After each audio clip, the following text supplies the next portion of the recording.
When in mid-1936 the German Ministry of Propaganda released these pictures of the new Luftwaffe in action, the German air arm was officially just over 1 year old. It was only in March 1935 that Adolf Hitler had felt sufficiently confident in the strength of the Nazi regime for him to openly declare the existence of an air force that had been denied to Germany under the terms of the Versailles Peace Treaty. In reality, however, all he was doing was to publicly affirm a process that had been ongoing since the Nazi takeover of power.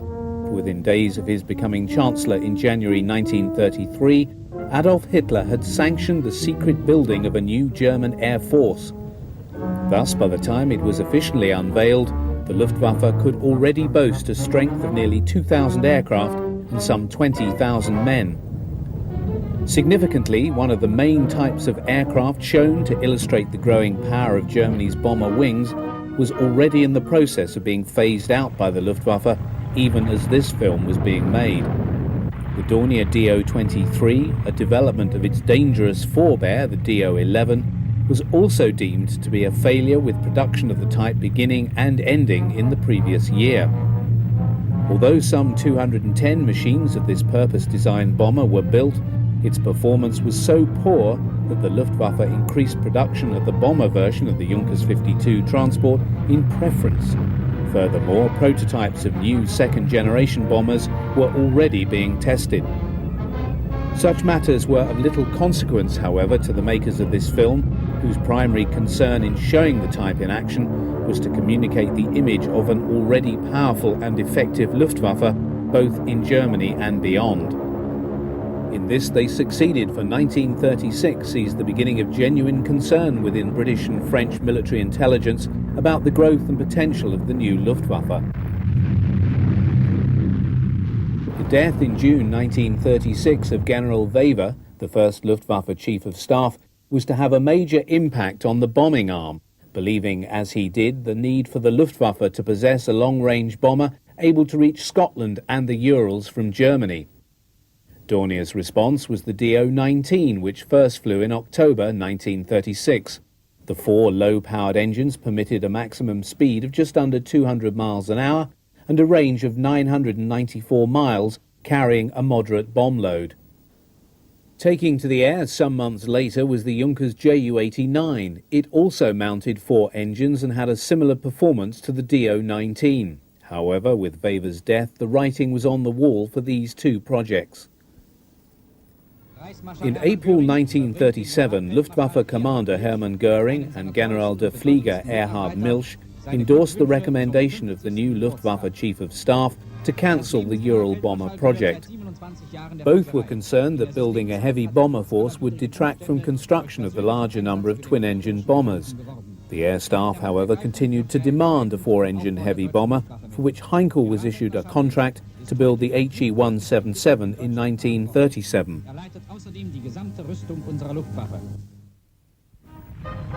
Entering service with the Luftwaffe in the summer of 1936 and serving alongside the Do-23 and Ju-52 in the Kampfergruppen was the Junkers Ju-86.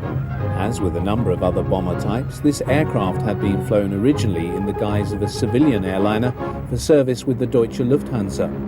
Production of the bomber variant began in late 1935, with KG-152 being its first recipient, although those seen in this film belonged to the bomber unit named for General Wever following his death. Although employing the characteristic Junkers double wing flaps, the Ju-86's most unusual claim to fame lay in the employment of UMO diesels for power plants. The bomber variant introduced the extensively glazed nose and the under-fuselage dustbin gun position, which was lowered only when in flight. Although developed for other specialized roles, the Ju-86 bomber was quickly phased out, ending its days as a training type and emergency transport aircraft in Russia. Although first developed to satisfy a Lufthansa specification for a high-speed transport, the narrow fuselage of Dornier's Do-17 led to it being rejected as an airliner, whereupon it was taken up by the Air Ministry for adoption as a bomber. Dubbed the Flying Pencil, the Do-17 was also developed as a recce type. Both the Bomber E and the Recce F models were powered by twin 750 horsepower BMW inline engines, which gave then a good turn of speed. In its primary role, the 17E carried a very moderate bomb load of just 1,650 pounds and had a range of just over 600 miles. Maximum speed of this variant was some 220 miles an hour. By the end of 1937, 4 Kampfgeschwader had equipped with the type, and the decision was taken to send a number to Spain for service with the Condor Legion. The high speed of the DO-17s allowed them to range across Spanish skies with impunity.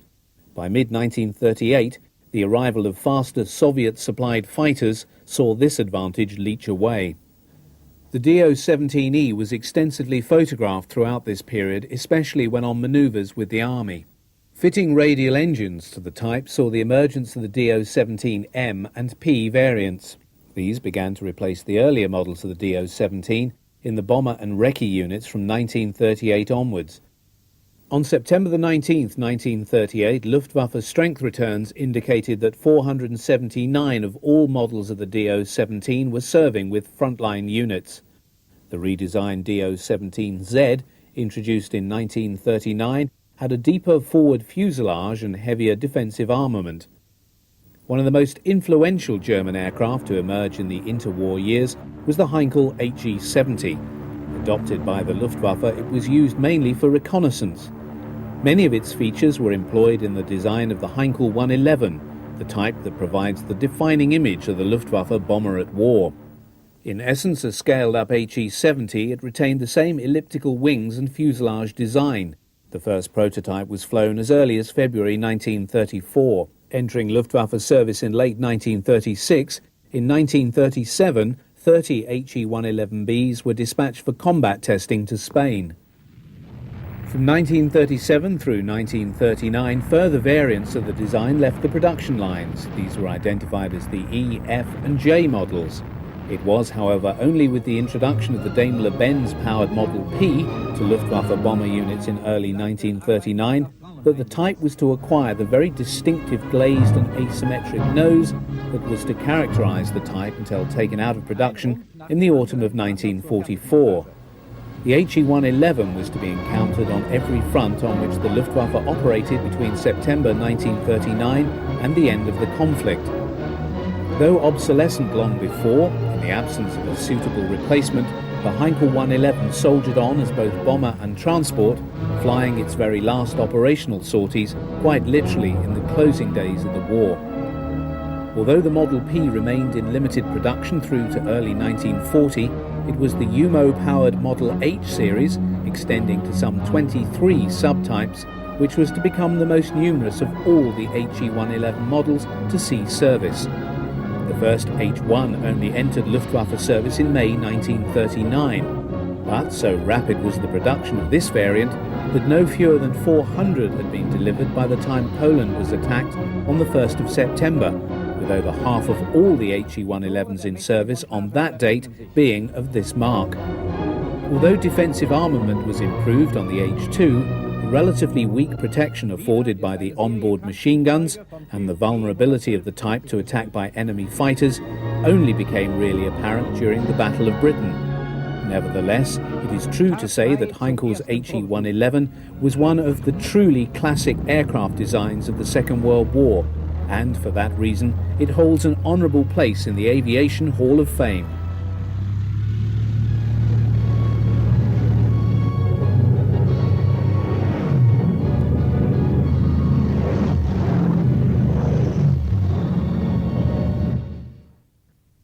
The last of the triumvirate of Luftwaffe medium bomber types to emerge before the onset of the war was the Junkers 88. First taking to the air in December 1936, the type nevertheless experienced a fairly long gestation period, with the first production model Ju-88A1s only reaching frontline Luftwaffe squadrons just before the onset of war. Although the Ju-88 had its fair share of teething problems, the Luftwaffe was keenly aware of the very great potential exhibited by the design. Indeed, the Ju-88 was to emerge as the most versatile of all the aircraft to serve with the Luftwaffe in the Second World War, operating in a myriad of different and diverse roles. Although belonging to a later generation than its stablemates, the Do-17Z and the HE-111, the Ju-88 nevertheless retained features in its design common to all three, which can be identified as distinctively Germanic. The most obvious of these was the tendency to group the crew together in the nose and behind extensive glazing. It was here that the bomber's defensive armament was also concentrated. In the case of the Ju-88A1, this comprised just three 7.9mm MG-15 machine guns. One fired through the front canopy, one was operated from the rear of the canopy, and the other fired rearward from the under-fuselage nose gondola. Combat revealed this to be inadequate, and in the later A5 and A4 models, this was significantly increased.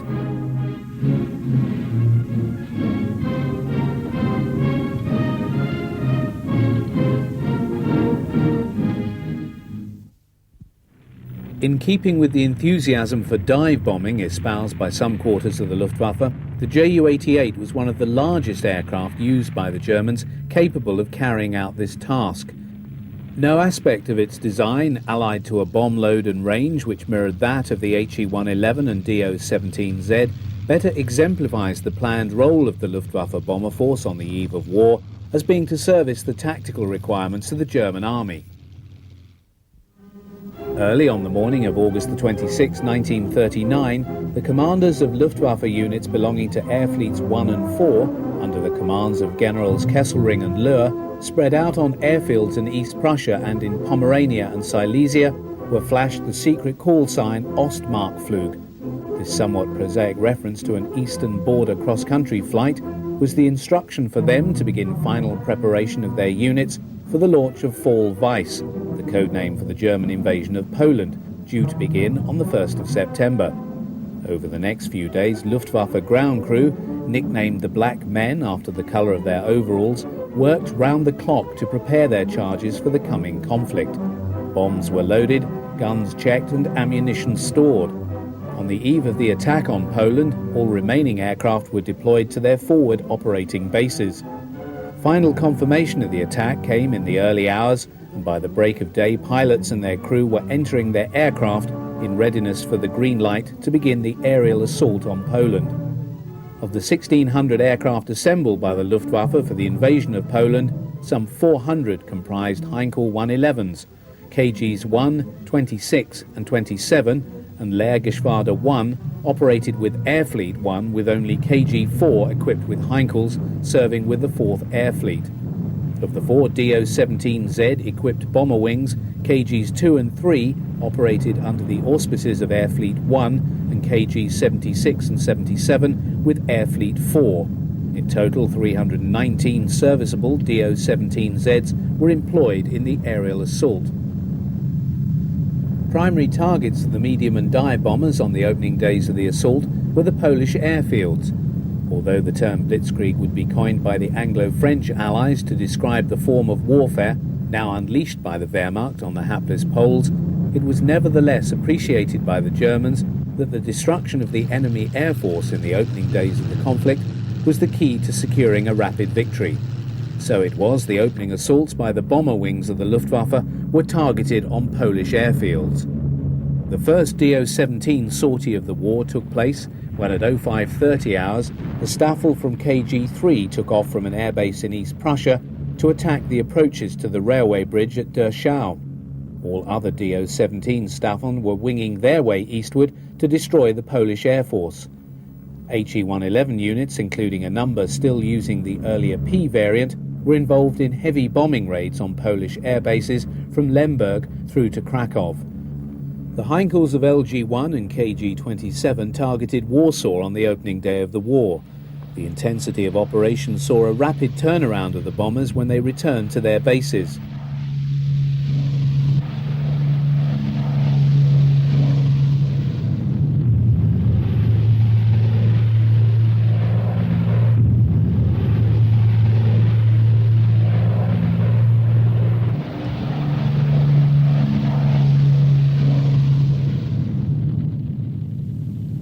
With command of the air established within a few days, the bomber Geschwader were used to support the operations of the army, bombing bridges, railway yards and troop concentrations. They were also employed in the heavy bombing of Warsaw. While they had performed well, the bombers had nevertheless suffered losses. Approximately 78 medium bombers were lost in the campaign, a larger number of HE-111s becoming casualties than the Do-17s. On the 10th of May 1940, German forces invaded France and the Low Countries. The German strategy was to entice Allied forces to advance from their positions along the Belgian border into the country itself and take up positions to block what they believed to be the main German thrust coming through Holland and northern Belgium. A second German thrust, comprising the bulk of the armour, was to cross the river Meuse and make for the Channel coast and cut off the Allied forces in Belgium from France. A key element in the German plan was to be played by the Luftwaffe. Almost all of the Do-17 and HE-111 bomber wings were involved, amounting to some 1,120 aircraft. Pilots had been awakened in the very early hours to be briefed for the first time on their targets. The day had broken with a massive strike by all bombers against airfields in Holland, Belgium and France. Many Allied aircraft were caught on the ground. RAF Blenheim bombers of 114 Squadron based at Condvaux to the south of Reims were caught in this fashion. Do-17s roared across the airfield, dropping their bombs and destroying 6 of the squadron's 18 bombers. As on many other airfields, they had made easy targets, being lined up wingtip to wingtip. The remaining 12 were rendered unusable for combat operations. Throughout the day, the raids against airfields continued, some 50 beyond Paris being struck by Heinkels and Dorniers. Nevertheless, sufficient Allied fighters had survived the first strikes to make life difficult for the bombers.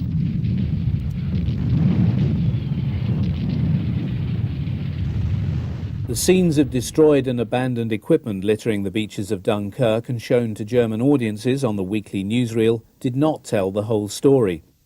In the skies over Dunkirk, RAF Hurricanes and Spitfires had inflicted worrying losses on the Kampfergruppen. The medium bombers had revealed themselves to be vulnerable and lacking in defensive firepower. In consequence of the losses inflicted by RAF Fighter Command, participating bomber formations had shared the same fate as the Stukas and seen their numbers shrink by 50%. In the euphoria of the victory over France, the experience of the bombers over Dunkirk and the lessons to be drawn were forgotten, only to be forcibly relearned even more painfully in the skies over Great Britain.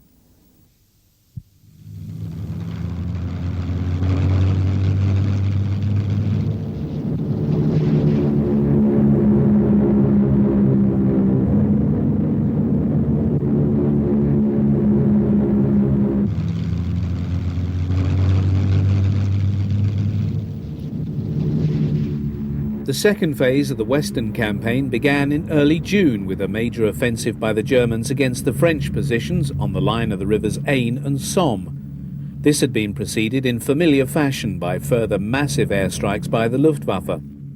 Under the codename of Operation Paula, the Luftwaffe struck at all the still employable airfields of the French Air Force on June the 3rd. The results were devastating. Surviving French air power was effectively wiped out. The German Air Force now flew through the skies of France with impunity and were once more able to turn their full attention to supporting the ground operations. Devastating attacks were made on the French defensive positions and, in conjunction with the panzers, the Aisne and Somme lines had been breached by the 10th of June.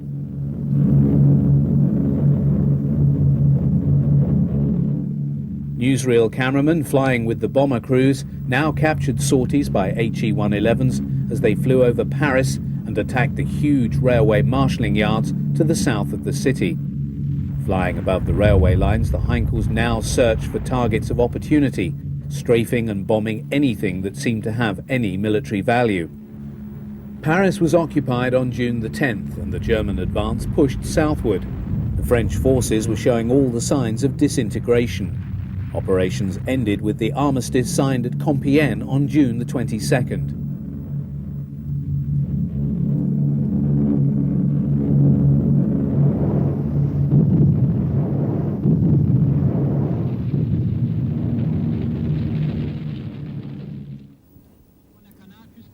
Die Although German air operations had begun sometime before the 10th of August 1940, Goering was, however, on hand to witness the start of Adlertag, or Eagle Day, which was the designated date for the formal beginning of the aerial campaign against Great Britain.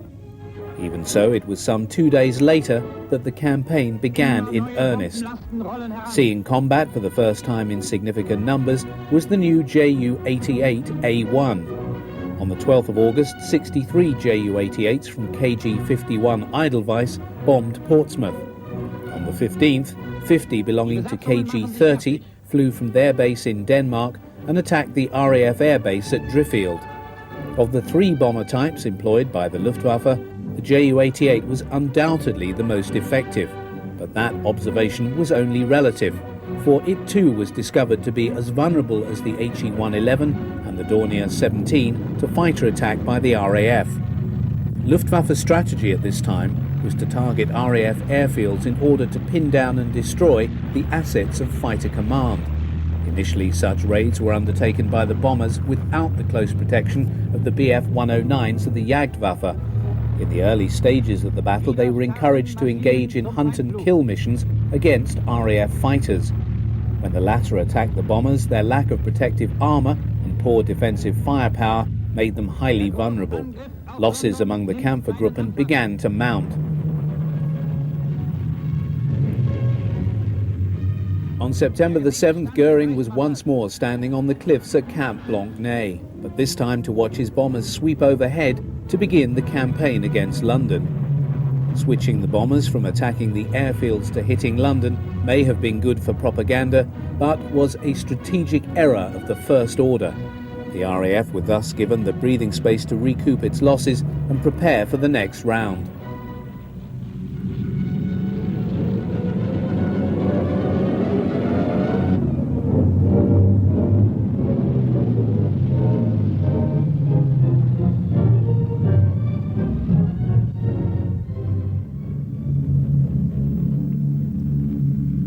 On Goering's instructions, the fighters now attended closely to the vulnerable bombers, but the limited range of the Bf-109 prevented them giving their larger and slower charges protection to the target and all the way back again. Vectored onto the incoming German raids by radar, the British fighters often waited for the 109s to turn back before hitting the bombers. The 15th of September witnessed the climax of the air battle. The first large-scale Luftwaffe raid was made in the morning, but was met by a very large number of Spitfires and Hurricanes as it neared London just before midday. The German formation, composed almost exclusively of Do-17s, was broken up and did not hit London in any strength. A second raid in the afternoon by a very large number of bombers was met by 170 RAF fighters. The German fighter escort was unable to prevent the Spitfires and Hurricanes shooting down the bombers.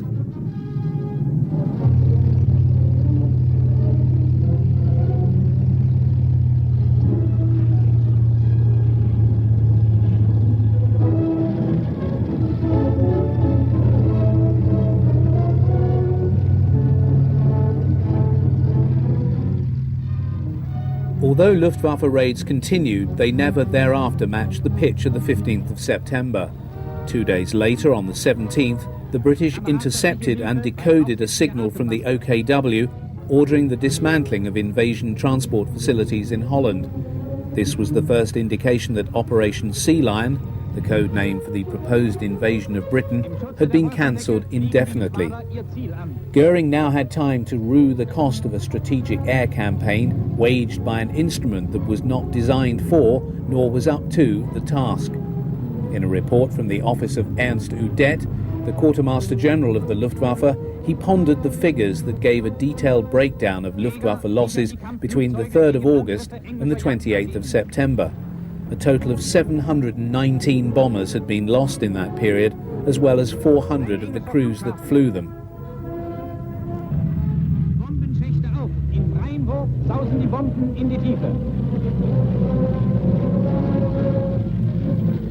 For the populace of London, who now endured months of night bombing by the Luftwaffe, the Battle of Britain was still in one sense being fought. By the end of October, less than 100 bombers were being employed in daylight raids. nearly all the bomber assets had already been shifted to night raids, with 1,150 aircraft available for employment. The consequences of the battle were to be profound. The losses to the Luftwaffe bomber arm were never made good. As important as the losses in aircraft were those of aircrew, many of whom were veteran flyers and whose expertise would soon be sorely missed. Furthermore, it was his failure to defeat Britain that turned Hitler's gaze eastwards towards Russia. Pausenlos werden die Vergeltungsangriffe fortgeführt. Geschwader auf Geschwader. Ihre Kette reißt nicht mehr ab. So geht es Tag und Nacht und Stunde um Stunde. Die deutsche Luftwaffe hält erbarmungslos Abrechnung.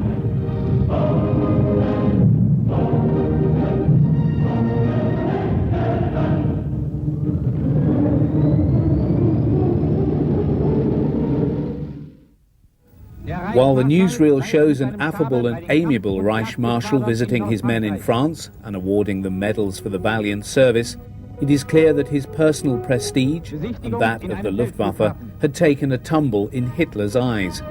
There is also little doubt that the defeat had an effect on Goering as well. He was never keen on the war and expressed views in September 1939 that suggest that he remained in himself unconvinced that Germany could win. In his subsequent withdrawal of interest from the Luftwaffe and his ever deeper self-indulgences, there was perhaps exhibited the character of one who already believed he saw the writing on the wall for Germany.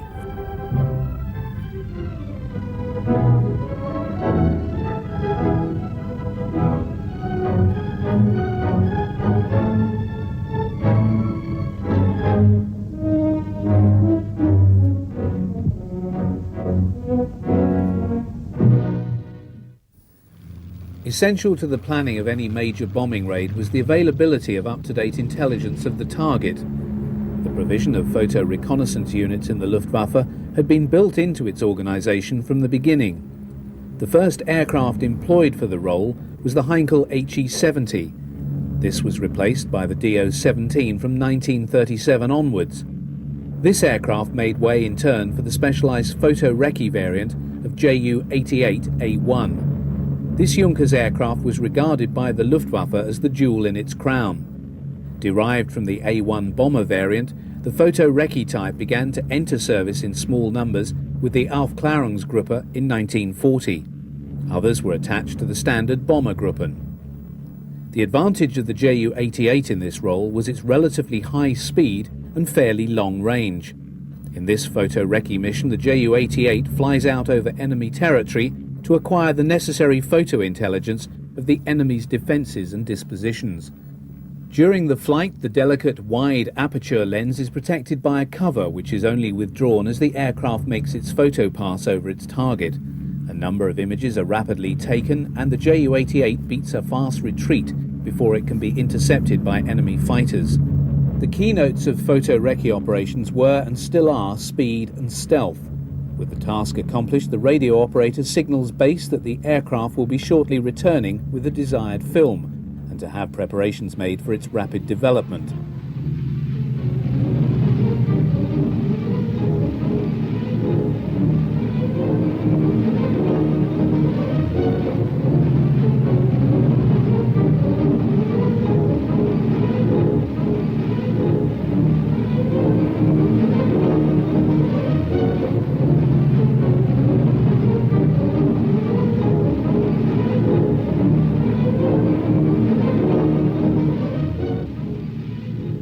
Once the plane has landed, the observer takes the film cartridge out of its housing and, having left the aircraft, boards a motorcycle combination. This delivers him and the film under escort to the Photographic Interpretation Centre on the airbase.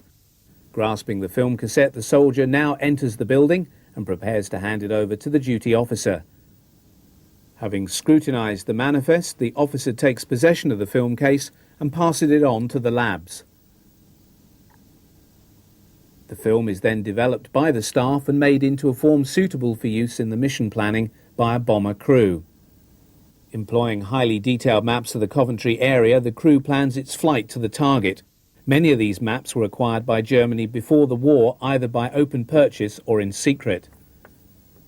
In the meantime, the ground crews bomb up the aircraft for the mission. HE-111s and Ju-88s are being readied for the famous raid on the city of Coventry that took place on the 14th of November 1940. Not seen or even hinted at in this film is the use of X-beams, an early form of electronic guidance system. Under the codename of Moonlight Serenade, the pathfinders of KG-100 dropped flares over Coventry beginning at 1920 hours.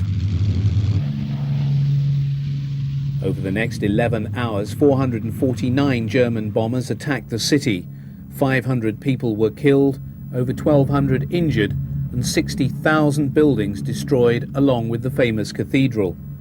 The attack on Coventry was the Luftwaffe's most devastating raid on any UK target.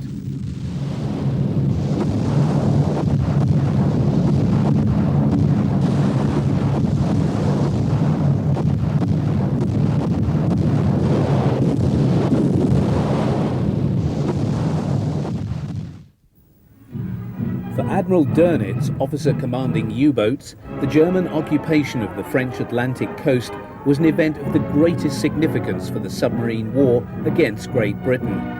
Indeed, the first train carrying torpedoes and personnel to support their operations arrived at the Biscay port of Lorient on the day after the signing of the armistice with France, with the first U-boat docking on July the 7th. Late June had also seen the first deployment of Focke-Wulf FW-200 Condors, belonging to the first Staffel of KG-40, to the former French airbase at Bordeaux-Merignac in support of the U-boat campaign. Although not originally intended for Luftwaffe service in the anti-shipping and reconnaissance roles, the FW-200 had been quickly adopted for these purposes with the earlier-than-expected outbreak of war in 1939.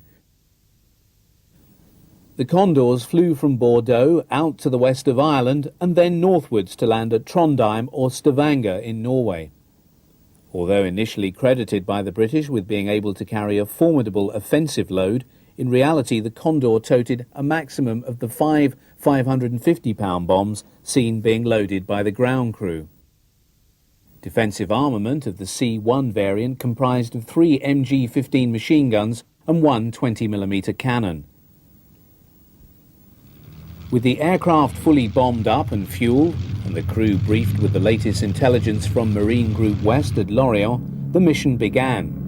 However, in the first few months they were employed as part of the Luftwaffe's general campaign against the British Isles, being used to drop bombs on land targets. It was only in August that they were fully switched to the anti-shipping role in support of the U-boat campaign against the convoys carrying vital goods and material from the United States and Canada to fuel Britain's war effort. For the crew, the long flight was helped by the relatively spacious interior of the Condor, a legacy of its origins as a pre-war airliner built for Lufthansa to operate on the long-range overseas flights to the USA and elsewhere. With a range of some 2,100 miles, when employing its economical cruising speed of 158 miles per hour, the Condor was able to range far out to the west of Ireland in search of prey. In the absence of air cover for the convoys, poor anti-aircraft defences on the merchant ships, and a paucity of naval escorts, the Condors were able to attack the convoys with impunity.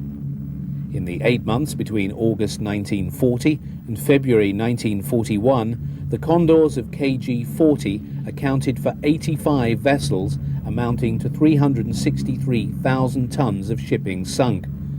One of the more spectacular victories was achieved by Oberleutnant Bernhard Joop when, on the 26th of October 1940, his Condor damaged the Canadian Pacific liner, the Empress of Britain, of the northwest coast of Ireland, its burning hulk later being sunk by U-32. The vulnerability of the convoys in this early period of the war is clearly seen in this film of an attack by a number of Condors. In the absence of anti-aircraft fire, the large aircraft are able to approach their targets from low level. Machine gun fire from the side positions is employed to spray the decks of the merchantman, while the gunner in the nose of the gondola, slung under the fuselage of the Condor, turns his destructive 20mm MG-151 cannon on the approaching target. Bombs were released at low level to cut down on error, but as can be seen, even this did not guarantee success, for when flying at just over mast height, many bombs failed to land on the moving targets. Such a regime with the Condors flying in this manner lasted through to the summer of 1941, when British countermeasures began to make life more difficult for the predatory Luftwaffe bombers. In addition to mounting anti-aircraft guns, which made the low-level bombing run more hazardous, Condors now also found themselves facing enemy fighter aircraft. It is a measure of the desperate British need to get air cover over the convoys to ward off the Condors that they were even prepared to sacrifice a Hurricane fighter on a one-shot operation. Launched from a catapult at the approach of a Condor, the Hurricane would attack the enemy aircraft, but being unable to land afterwards, the pilot would ditch his aircraft and be rescued as it sank. The first Condor shot down in this fashion was destroyed on the 3rd of August 1941. The appearance of fighters operating from escort carriers also led to relatively high losses to the German type. In spite of Churchill's designation of the Condor as a scourge, its undoubted effectiveness was always hampered by its limited availability. For example, in 1940, just 26 FW-200Cs were built, with another 58 completed the following year. The problem of small numbers was compounded by problems inherent to the design of the aircraft. The rapidity with which it had been drafted into service precluded the modifications necessary to strengthen its rear spar, which resulted in many suffering a broken back. The fuel lines that ran along the bottom of the fuselage made it extremely vulnerable to enemy fire. Failure to strengthen the airframe stopped the Condor being able to take evasive action when attacked for fear of airframe failure. The Condors also had the task of transmitting coordinates of the convoys they had attacked or spotted back to U-boat command at Lorient. The aircraft did not broadcast directly to the submarines. From here, the relevant information would then be encrypted, employing Enigma coding machines, and then rebroadcast to the U-boats out in the Atlantic. Having received and decoded the signal, the U-boats would proceed to the coordinates of the convoy, making allowances for tide and movement.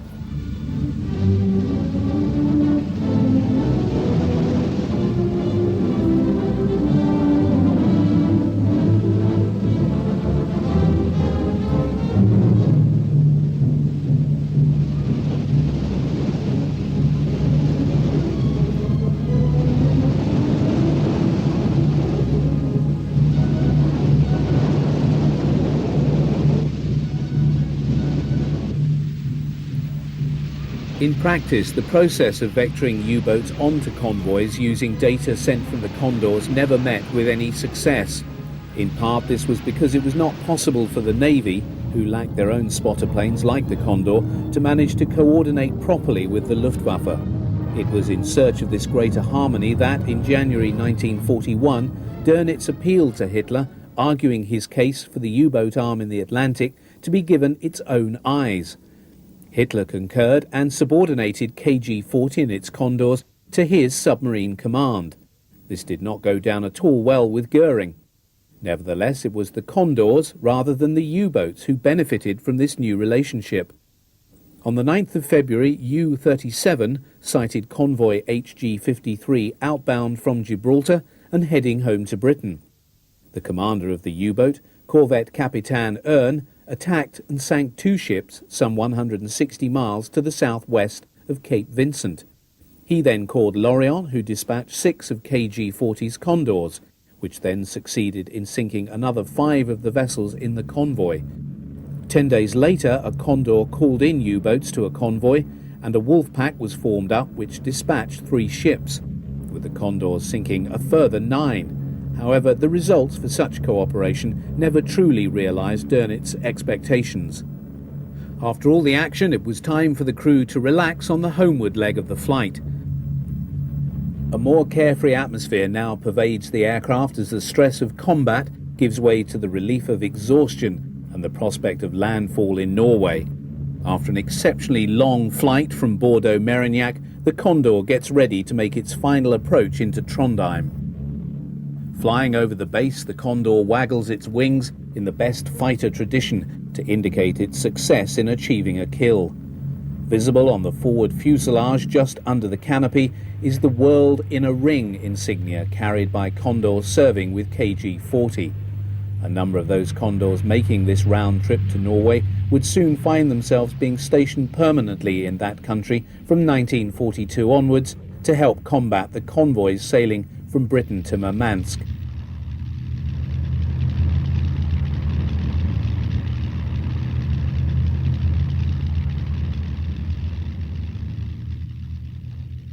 The crew disembarked to be greeted by ground crew. Once the victory tally is known, one of the ground crew takes his paint and brush to mark the latest victory of this Condor on its tailplane. It is a measure of the optimism of most of the senior German commanders that the war would remain short that when the invasion of Russia was launched on June the 22nd, 1941, they appeared unconcerned that the bomber arm had 200 fewer aircraft on strength than on the eve of the Western campaign 1 year before. Not only had German bomber production failed to keep pace with losses during this period, but no attempt had been made to expand output to actually increase the number of bombers available for operations. Nor did the opening weeks of the Eastern campaign do anything other than reinforce this conviction. Such was the pace and success of the German advance that even Franz Halder, the Army Chief of Staff, was to write in early July that all seemed to be over in the East already, and that Hitler had been right after all in stating that only 6 weeks would be needed to defeat Russia. For the Luftwaffe, this period was one of unbridled success. The 90 bombers Staffel committed to the attack were distributed between Air Fleets 1, 2 and 4. They were employed in the same fashion as in Poland and the West.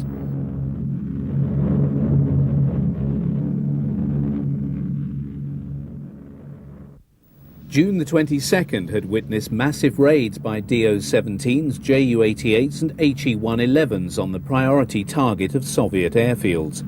All of those in Western Russia had been secretly photographed in spy flights by high-flying Recce aircraft in the months before the attack. In order to ensure that most of the vast number of aircraft deployed on these fields were destroyed at the outset of the campaign, Luftwaffe bomber formations crossed into Soviet territory at great height to ensure that they arrived over their targets at 03:15 hours and at the very moment the German army crossed the frontier. The subsequent destruction of Soviet aircraft was very great, but such were their numbers that during the second wave of strikes, German bombers were assailed by large numbers of enemy fighters that had survived the first.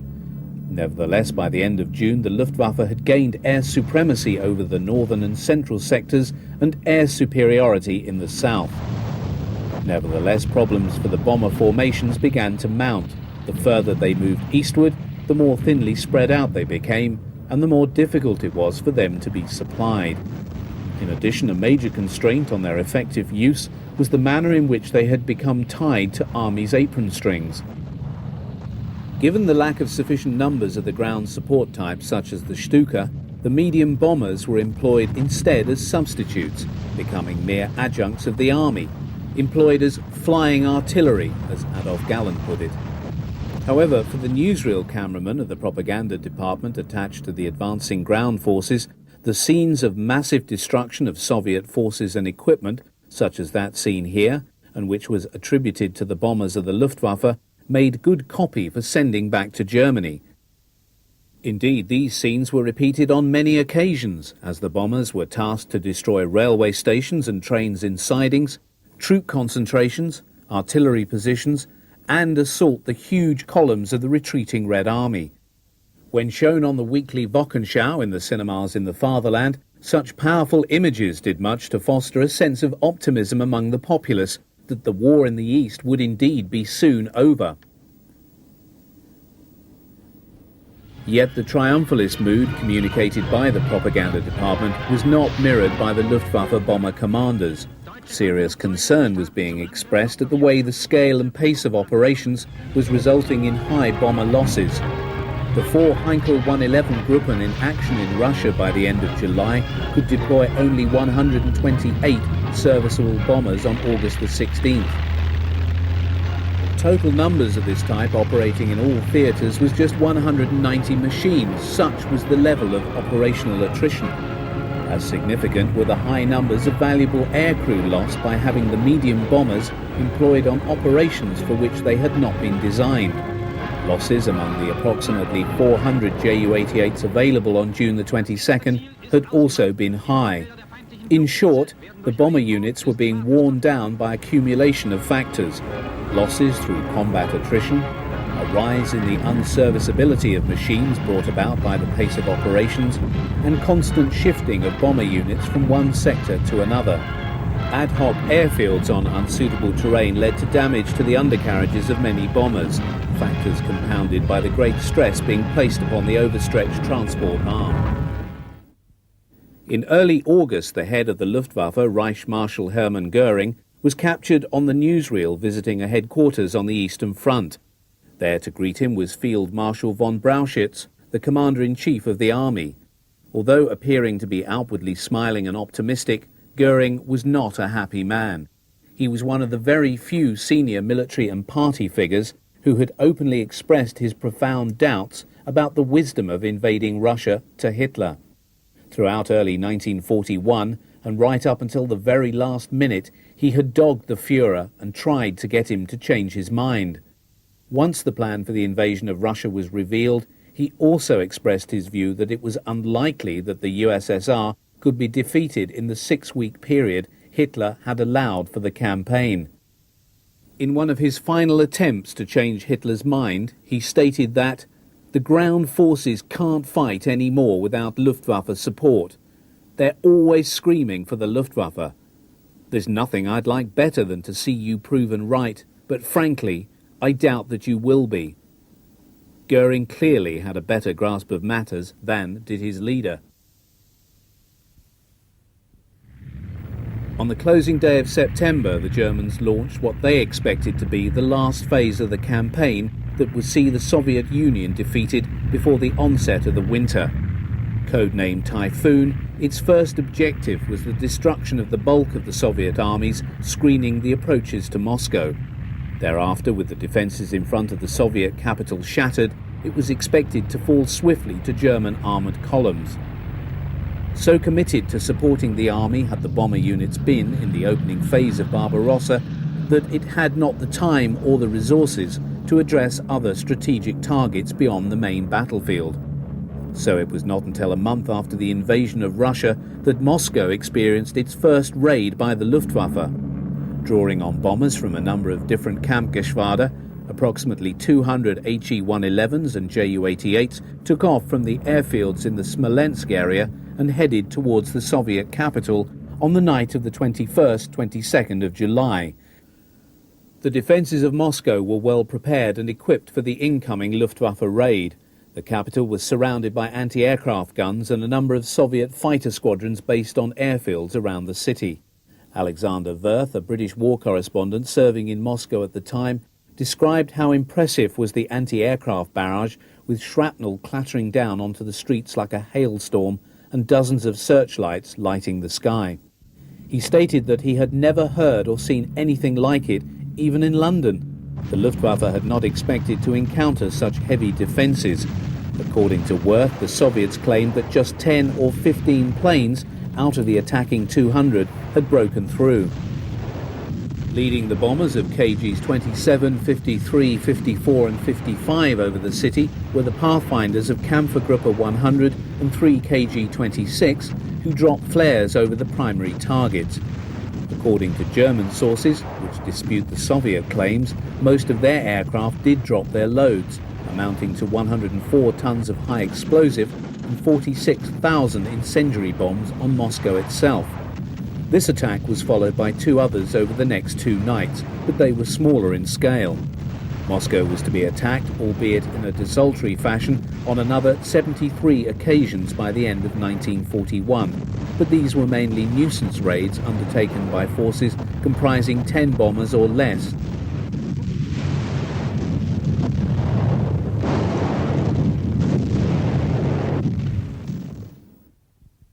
The forward momentum of Operation Typhoon, broken by 3 weeks of rain and mud in October, finally resumed with the onset of the frost and snow in November. The German army struggled forward in the face of growing cold and exhaustion, and supported by a declining Luftwaffe. In October, the numbers of bombers available for combat had fallen to 40%. Figures for fighters and dive bombers were only marginally better. As the infantry wrapped themselves up in whatever was to hand to protect themselves from the penetrating cold, and the panzers clanked their way across the frozen earth, every mile nearer the Soviet capital brought with it the undeniable evidence of the growing strength of a revived Soviet air force.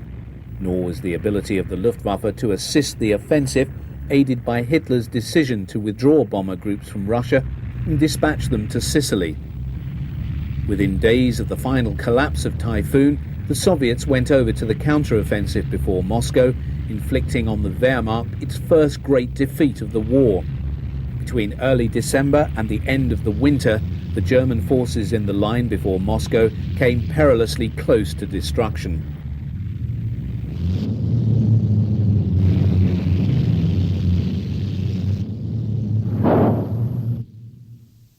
Although short-range battlefield reconnaissance sorties were still undertaken by the Henschel HS-126, longer-range photographic coverage of enemy positions was carried out by the Ju-88Ds of the Aufklärungsgruppen.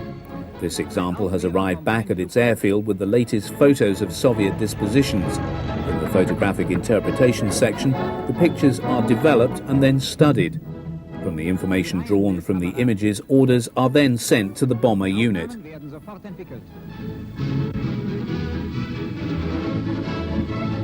Der Film auf der Trockentrommel.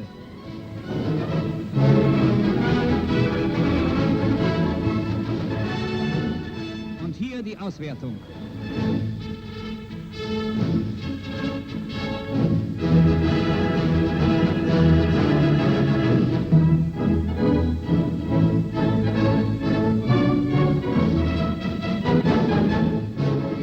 Im Raume des Onega-Sees sind feindliche Bereitstellungen erkannt. Die Sowjets bereiten einen neuen Angriff vor. Das Ergebnis der Luftaufklärung wird sofort dem Kommandeur des bedrohten Frontabschnittes gemeldet.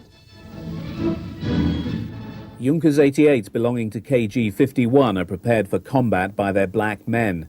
Working in such freezing conditions where the temperatures could fall to minus 40 degrees made such a task quite appalling. However, during the course of the winter of 1941-42, the desperate military situation made it essential for the Luftwaffe to be able to support the army in the face of the Soviet winter offensive. The Ju-88s take off and head for their targets across a desolate, snowy landscape.